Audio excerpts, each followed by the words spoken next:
আজকে বানাবো পুরনো দিনের মতো করে ঐতিহ্যবাহী সর্ষে রুই। সর্ষে রুই দেখতে যেরকম সুন্দর, খেতেও কিন্তু অনেক মজা। তার জন্য প্রথমে একটি মশলা তৈরি করে নিব। কড়াইতে সর্ষের তেল, একটা এলাচ, আদা, রসুন, পেঁয়াজ, গোটা জিরা দিয়ে মশলাটা লাল লাল করে ভেজে পাটায় বেটে নিব। এই কড়াইতে দিয়ে দিছি আমি কিছুটা সর্ষের তেল মাছগুলো ভেজে নেওয়ার জন্যে। আগে থেকে কুটে ধুয়ে পরিষ্কার করে রাখা রুই মাছগুলো নুন হলুদ দিয়ে মাখিয়ে রেখে দিয়েছিলাম।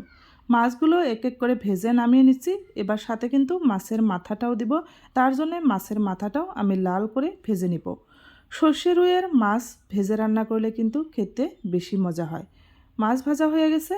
এবার ফোড়নে দিয়ে দিছি গোটা জিরা পেঁয়াজ কুচি দিয়ে লাল হওয়া পর্যন্ত নেড়ে ছেড়ে দিয়ে দিছি ব্লেন্ড করে রাখা কাজু বাদাম আর সাদা সর্ষে, পরিমাণ মতো লবণ, লঙ্কার গুঁড়া, হলুদ গুঁড়া, ধনিয়া গুঁড়া দিয়ে আমি মশলাটা একদম তেল ছাড়া পর্যন্ত জল শুকিয়ে ভেজে নিলাম। এবার এখানে দিয়ে দিছি পরিমাণ মতো জল। যাতে জলটা ফুটে ওঠে তার জন্যে আমি দিয়ে দিছি 2 মিনিটের জন্যে ঢাকনা। ঢাকনাটা খুলে দেখছি ঝোলটা কিন্তু ফুটে উঠেছে। এবার এখানে দিয়ে দিছি ভেজে রাখা মাছগুলো। এবার দিয়ে দিচ্ছি সাথে চেরা কাঁচা লঙ্কা। আরও 2 মিনিটের জন্যে ঢেকে দিয়ে আমি রান্না করে নিব। জলটা প্রায় কমে এসেছে। এবার এখানে যে মশলাটা আমি বেটে রেখে দিয়েছিলাম সেই মশলাটা দিয়ে দিছি। নামানোর আগে এই মশলাটা যদি একবার রান্না করার মধ্যে দিতে পারেন তাহলে কিন্তু খেতে বেশি মজা হয়।